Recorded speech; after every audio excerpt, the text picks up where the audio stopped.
Good morning, everybody, and I hope this goes well. My name is Sylvia Mayer, and I have cockatiels I'm hand feeding. These guys are, I think, 7 weeks now. Now, I use exact bird formula, and I've already temped my water and everything, and I'll mix it up here. And you can hear all the baby birds. I've got 6 that I'm hand feeding. We just finished off 3. And so I'm going to mix this up. Gotta let it set a few minutes because as it sets, it absorbs more of the baby food formula. And at first it'll be thick like this, but then it'll get hard. You don't want it like that. So I just keep dripping a little water in at a time and mixing. I usually a minute or 2 on stuff. People say formula needs to be between 104, somewhere around there. I don't temp my water only because I've been doing this for so long that I know the temp of my water, and I've temped it so many times that I know naturally first thing in the morning. We're doing this is their morning feeding. I'm about a half an hour late, but right around between 8 and 9 I usually do it, and it's just going on 8. So this is the consistency, as you can see, just like maybe a little thinner, but by the time I'm to the 2nd or 3rd bird, or even to the 6th, you want it like applesauce. Not too thick, not too thin. As I said, these guys are a little bit older. See, it's having trouble pulling up in the syringe.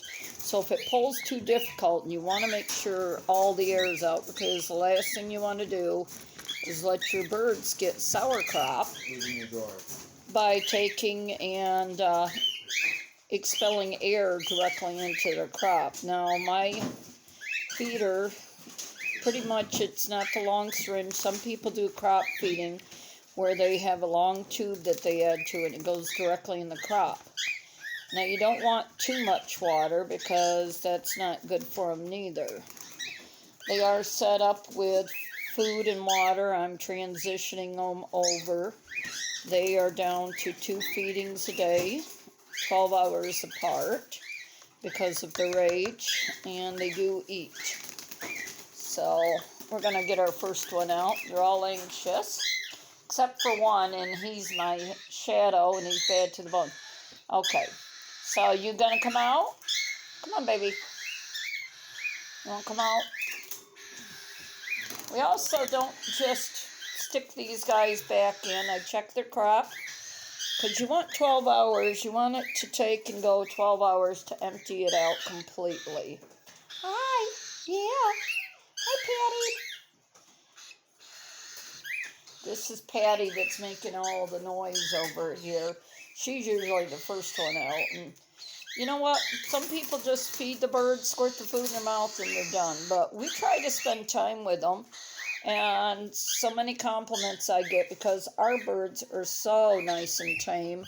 And that's because me and my boy, and when my girl's here, actually spend time with the birds. We don't just feed them. As you can see, that this one's taking it good. We haven't done the DNA sexing, so we don't know if it's a boy or a girl. You want to make their crop just a little bit squishy, and they'll need some more baths. Usually every couple of days they're going to need to be washed up.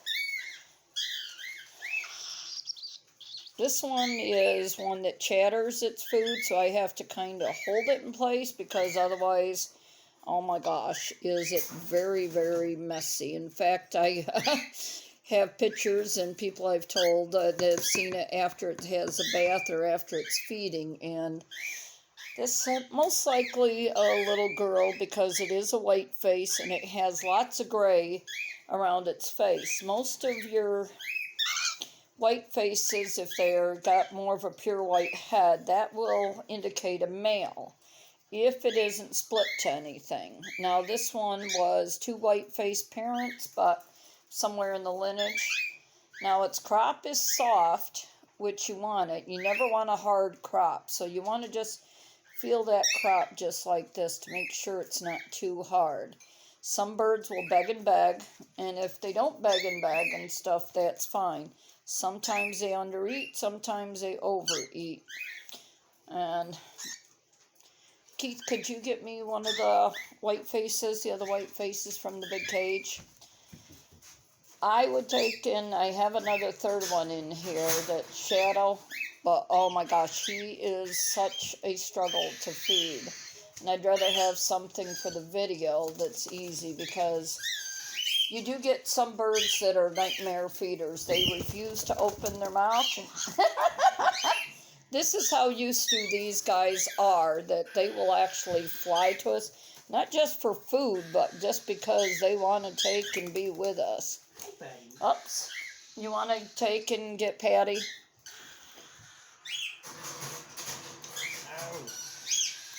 Ow. He's trying to make its way over here. They're testing out their new wings. Hey, Onyx. Really? This one we call Onyx. Come here. Okay. Onyx wants to get in the cage with the other ones. Some are more social than the others. Do you want any more to eat? Okay. So they're getting really to the point where they're not eating as much because they have their seeds in the morning. Oh, they have their seeds all day. And oops, I think I got my birds mixed up again. I do that sometimes. And this one's lost its black spot. I think this one had the black spot. Yeah. Oh, so this one's Patty. So many birds, so little names. And I think Keith has Onyx, or no, you've got Ruby over there with you. Yeah. All right, you want to bring Ruby and Lucas over?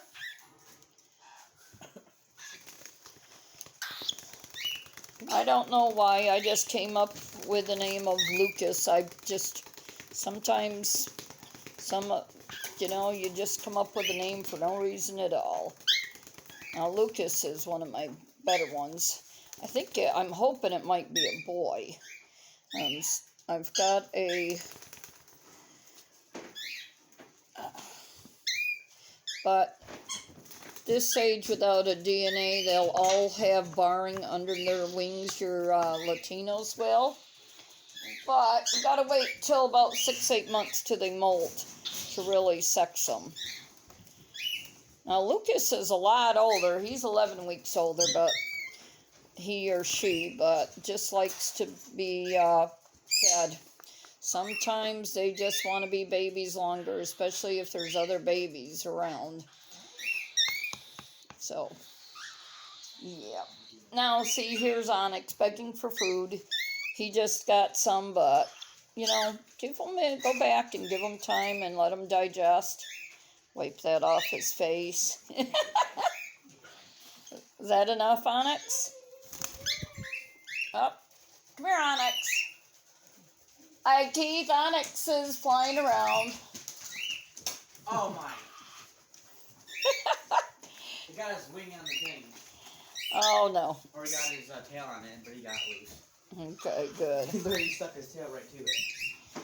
Luckily, Here's Ruby. She's the reason I call her Ruby, and then I call the other one Onyx is because she is a white-faced Latino with red eyes, meaning some people will call her an albino. There's no such thing as a true albino, but a white-faced Latino just with red eyes. Now, difference is with these two. Yes. Really? This is a white-faced Latino, but because he's got black eyes, called a clear pied, which makes no sense to me because there's no pied in them. Okay, Luna and Ash are not supposed to be having anything, but Keith has brought me Luna and Ash. But they're not supposed to be feeding because this will just set them back. Their owners These guys were already pre-bought. And this turns them into little babies again. And I'm trying to keep an eye on their weight, which I was supposed to weigh. Hand me that scale before I do anything because I've got to check the weight. So I've been not feeding them, but I forgot to tell Keith that they don't get hand fed anymore because they are getting ready. No, not yet. It's got to go to 0. We have a postal scale that we use. And let's see, 78 grams. So this is Ash, and Ash is 78 grams, which is pretty good. And even, he just got a little food, but he is staying where he needs to, hasn't lost any weight, which is good because he's getting ready to go to a new home on Saturday. And I let people come in, handle them, and 78. Now, Luna's lost some weight. Not sure why, but she's only down 2 grams. And that's 9 o'clock is when I usually weigh them. Oh, you want to get Luna? Keith, you want to get Luna? She just flew down there. Make sure that they have their seed over there. We have super small pellets and seed for the ones being transitioned out, which is 11 weeks. He brought over my Ivy. Ivy does not take and get food. She's my baby girl. Mommy, baby girl, huh? You two are. All right, well, you've seen how I feed them. Usually it is 5 to 10 grams a day, and this is Sylvia. And if you have any bird questions or comments, just call me and stuff, and we will take and get back to you. Thank you.